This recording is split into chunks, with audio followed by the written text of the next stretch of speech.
전 세계가 코로나19 팬데믹에서 벗어나 일상 회복을 위해 힘쓰고 있는 가운데 국내외 성서 보급 사업은 코로나가 한창이던 때에 비하면 크게 회복된 것으로 파악됐습니다. 하지만 경제적 여건이 좋지 못한 국가들은 여전히 성경 보급에 어려움을 겪고 있어 한국교회에 지속적인 지원이 필요한 상황입니다. 본격적인 겨울 추위가 다가오면서 소외된 이웃들의 겨울나기를 돕기 위한 한국교회의 손길이 분주해지고 있습니다. 굿피플과 백석대가 소외 이웃을 위해 선물을 포장하는 현장을 취재했습니다. 전범기업인 미쓰비시의 국내 자산을 매각해 일제시대 강제동원 피해자들에게 배상하라는 대법원의 판결이 나온 지 4년이 지났지만 이행되지 않고 있습니다. 정의기억연대 등 시민단체와 피해자들이 미쓰비시 측이 제기한 재항고를 대법원이 신속히 판결하라고 촉구했습니다. 성탄절을 앞두고 각 지역마다 성탄 트리가 불을 밝히고 있습니다. 울산 대형교회는 해마다 이맘때면 성탄 트리 점등식과 함께 이웃 섬김 행사를 열고 있습니다. 시청자 여러분 안녕하십니까? CBS 뉴스입니다. 전 세계가 코로나19 팬데믹에서 벗어나 일상 회복을 위해 힘쓰고 있는 가운데 국내외 성서 보급 사업은 코로나가 한창이던 때에 비하면 크게 회복된 것으로 파악됐습니다. 대한성서공회는 올 한 해 87개 나라에 129개 언어로 391만여 부의 성서를 제작해 보급했다고 밝혔습니다.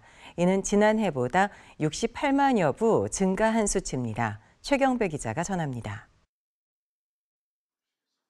코로나19 팬데믹으로 위축됐던 성서 보급이 뚜렷한 회복세를 보인 것으로 집계됐습니다. 대한성서공회는 올해 87개 나라에 129개 언어로 391만 9천여 부의 성서를 제작해 보급했다고 밝혔습니다. 이는 지난해 같은 기간보다 68만 6천여 부가 증가한 수치입니다. 국내 성서 보급은 총 83만여 부로 파악됐습니다. 코로나 팬데믹 초기에 비하면 다른 나라 성서공회들과 협력해 진행하는 성서 보급 사업은 개선되는 흐름을 보였습니다. 하지만 경제적 여건이 좋지 못한 국가들은 여전히 성경을 제작해 보급하는 데 어려움을 겪고 있습니다. 아프리카와 중남미 현지에서 확인한 바로는 공통적으로 원자재 가격의 상승, 공급망 문제, 그리고 달러화에 대한 자국 화폐의 가치 하락으로 인해서 성경 주문에 상당한 어려움을 겪고 있었습니다. 이런 현실을 반영해 대한성서공회는 경제적 어려움을 겪는 나라를 위한 해외 성서 기증 사업을 올해도 꾸준히 이어갔습니다. 세계 성서공회연합회에 미화 25만 부를 지원했고 성경 제작과 보급에 어려움을 겪고 있는 48개 나라 성서공회에 84만여 부의 성서를 제작해 무상으로 기증했습니다. 이 가운데 38만여 부는 전쟁으로 고통을 겪고 있는 우크라이나 사람들에게 전달됐습니다. Your gift, precious gift, Word of God, arrived to Ukraine, and we are able to distribute light into the darkness of horrible war. 대한성서공회가 이처럼 복음이 필요한 이들에게 성서를 지원할 수 있었던 배경에는 한국 교회와 성도들의 후원이 있었습니다. 성서공회는 국내외 성서 사업 지원을 위한 헌금액이 지난해보다 11억 9천여만 원 증가한 59억 4천여만 원으로 집계됐다고 밝혔습니다. 한편 대한성서공회 이사회는 138회 정기이사회를 열어 올해 주요 사업 현황을 보고받고 복음 전도를 위한 국내외 성서 보급 사업을 위해 기도하며 한국 교회와 협력해 가기로 다짐했습니다. CBS 뉴스 최경배입니다. 본격적인 겨울 추위가 다가오면서 소외된 이웃들의 삶도 걱정되는데요. 어려운 이웃들의 겨울나기를 돕기 위해 한국교회가 적극 나서고 있습니다. 이승규 기자의 보도입니다. 즉석밥과 고추장, 된장 등 식료품이 상자에 하나둘 쌓입니다. 국제 구호개발 NGO 굿피플이 마련한 사랑의 희망박스 만들기 현장입니다. 굿피플은 지난 2012년부터 사랑의 희망박스에 생필품과 식료품을 담아 취약계층을 지원해왔습니다. 올해도 지난해보다 약 10,000개 이상 증가한 23,000여 개의 희망박스를 만들어 저소득 가정과 독거노인 등에게 전달했습니다. 구피플은 지금까지 21만여 명에게 224억 원의 희망박스를 만들어 전달해 왔습니다. 구피플 이사장 이영훈 목사는 앞으로도 도움이 필요한 모든 곳에 섬김의 자세로 사랑을 전할 것이라며 많은 사람이 사랑 나눔에 동참할 수 있기를 바란다고 말했습니다. 사랑은 나눌수록 커지는 것입니다. 우리가 이 사회가 절망을 얘기할 때 우리는 희망을 담아서 희망을 나누어 줍니다. 한국의 절망에 처한 모든 분들에게 꿈과 희망을 주는 그런 귀한 행사로 더욱 확대되기를 간절히 소원합니다. 구피플은 또 캄보디아와 케냐, 우간다 등 해외 9개국에 1억 원 상당의 희망박스 약 2,600개를 전달할 계획입니다.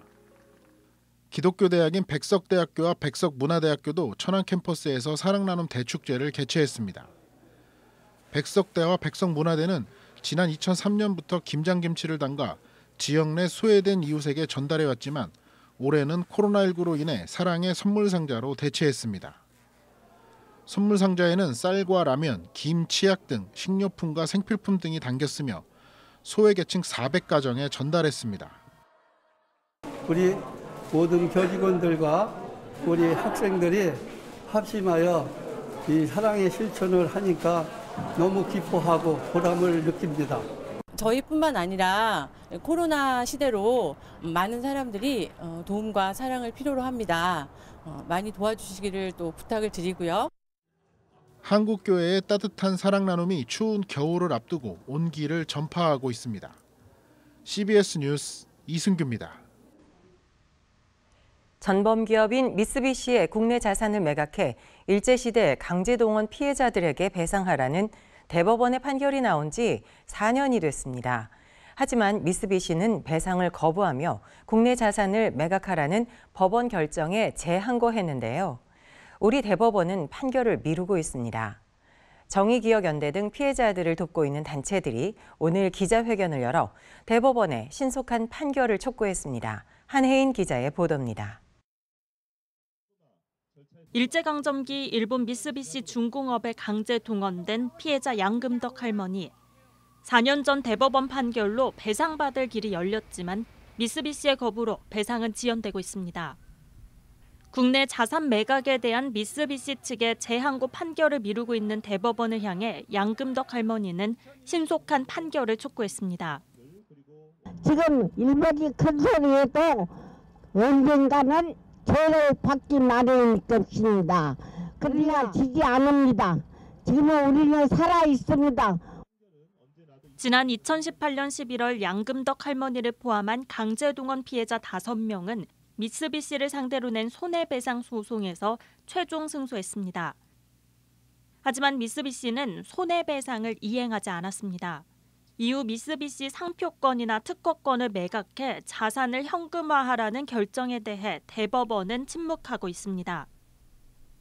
지난 7월 외교부가 재판부에 의견서를 제출한 것이 판결 보류에 영향을 미쳤을 것이라고 피해자들은 주장했습니다.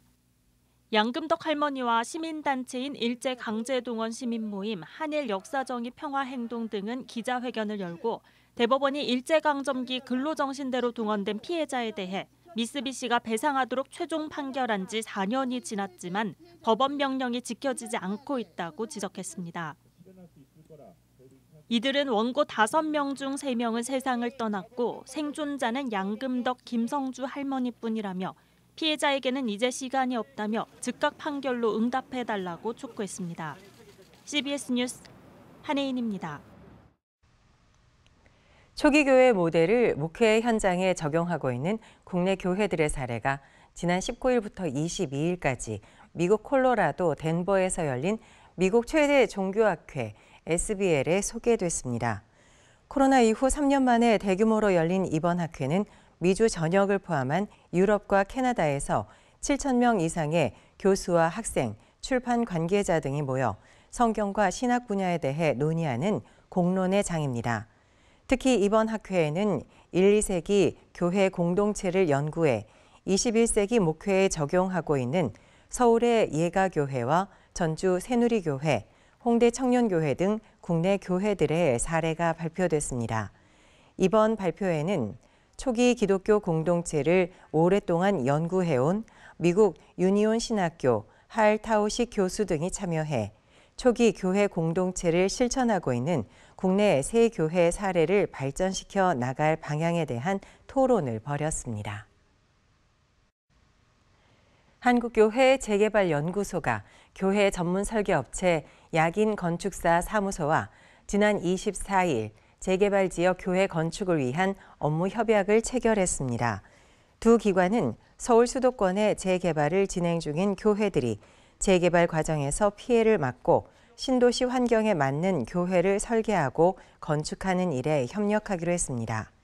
협약식 인사말에서 한국교회 재개발연구소 대표 이봉석 목사는 재개발 과정에서 교회들이 안일하게 대처해서는 안 된다며 초기 대응부터 단계별로 또 법적으로 잘 준비해야 한다고 말했습니다.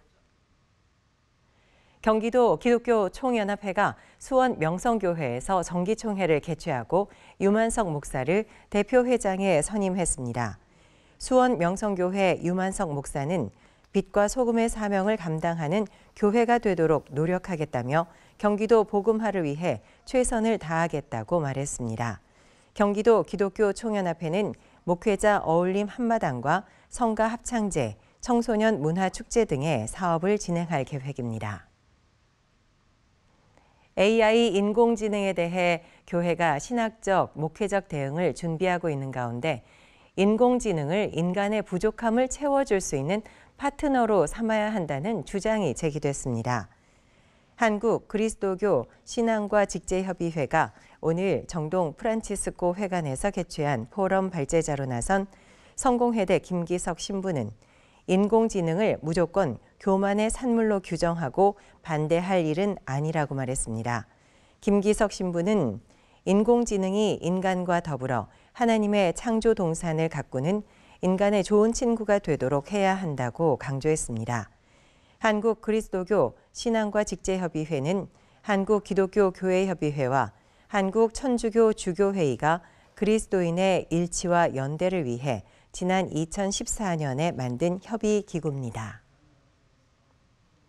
성탄절을 앞두고 곳곳에 성탄트리가 불을 밝히고 있는데요. 울산 대형교회는 해마다 성탄절을 앞두고 성탄트리 점등식과 함께 이웃 섬김 행사를 열어 어려운 이웃에게 사랑을 전하고 있습니다. 지역교회의 따뜻한 나눔 소식, 울산 CBS 김유리 아나운서가 전합니다.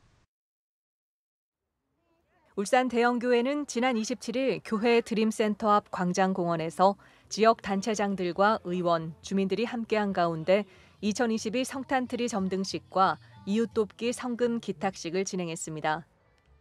하나님께 영광이요 땅에서는 기뻐하심을 입은 사람들 중에 평화로다 하는 이 말씀 가운데 하나님이 큰 영광 받으시기를 바라고 우리 모두에게는 평화가 임하기를 소망합니다. 매년 성탄절을 앞두고 성탄트리 점등식과 이웃 섬김 행사를 함께 열고 있는 대형교회는 이날 울산 북구청과 사회복지 공동모금회에 3천만 원을 기탁해 저소득층 이웃들에게 훈훈한 성탄 선물을 전했습니다. 이번에 주신 성금 진심으로 감사를 드리고 또 우리 대형교회와 함께 사랑이 더욱더 넘치는 그런 북구가 되었으면 합니다. 감사합니다.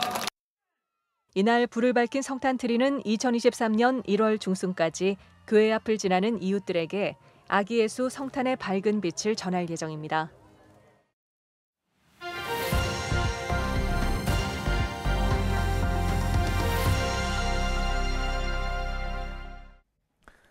간추린 지역교계 소식입니다. 강원도 동해안 지역의 기독교연합회가 각각 지역에서 크리스마스 트리 점등식을 진행했습니다. 대구 대명교회는 토크 콘서트를 열고 청년들과 함께 믿음과 신앙에 관한 이야기를 나눴습니다. 강원 동해안 지역의 성탄트리가 환하게 불을 밝혔습니다. 강릉과 동해, 속초, 양양, 주문진, 연곡 등 강원 동해안 지역 기독교연합회는 성탄트리 점등 예배를 드리고 축하 공연과 함께 어려운 이웃을 향한 후원의 시간들을 가졌습니다. 이번 성탄절은 성탄 캐롤송이 온 지대에 울려 퍼지므로 따뜻하고 푸근한 마음들이 다 됐으면 좋겠습니다. 우리가 새 힘을 얻는 복된 성탄절을 맞이할 수 있기를 바랍니다. 대명교회는 제3회 토크 콘서트를 열고 청년들과 함께 신앙에 관한 이야기를 나눴습니다. 토크 콘서트에서 대명교회 장창수 목사는 청년들과 함께 신앙과 믿음에 관한 질의응답을 진행했습니다. 그래서 우리 대명교회는 또 삶의 현장에서 궁금한 것들을 우리 청년들과 함께 나누며 이 토크 콘서트 시간을 가지는 것입니다. 이 기회가 우리 청년들의 신앙생활에 참으로 유익한 계기가 될 것이라 확신합니다. 기독교 대한복음교회 총회장 윤창선 목사의 취임 감사 예배가 지난 27일 금마복음교회에서 열렸습니다. 윤창섭 총회장은 교회의 본질을 회복할 수 있도록 십자가를 향해 나아가겠다고 취임사를 밝혔습니다.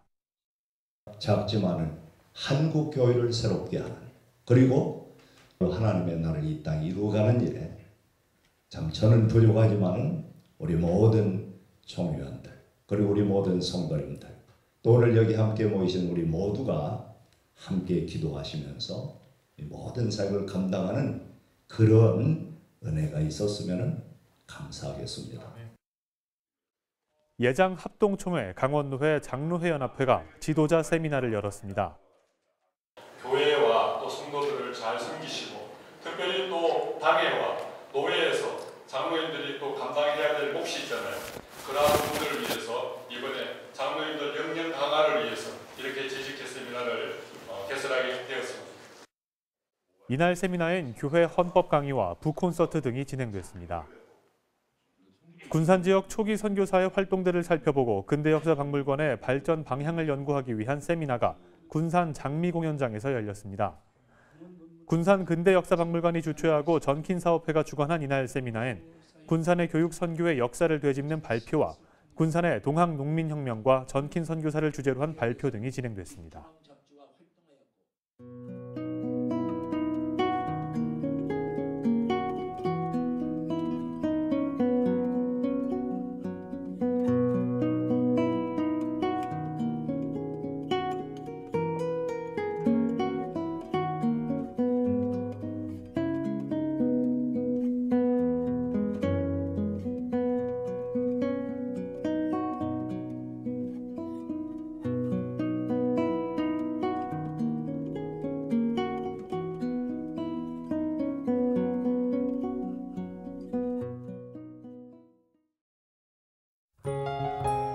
내일은 전국의 아침 기온이 오늘보다 최대 20도가량 내려가 매우 춥겠습니다. 전국 대부분 지역에 한파경보가 발표된 가운데 바람도 강하게 불어 체감온도는 더욱 낮겠습니다. 건강관리에 각별히 유의하시기 바랍니다.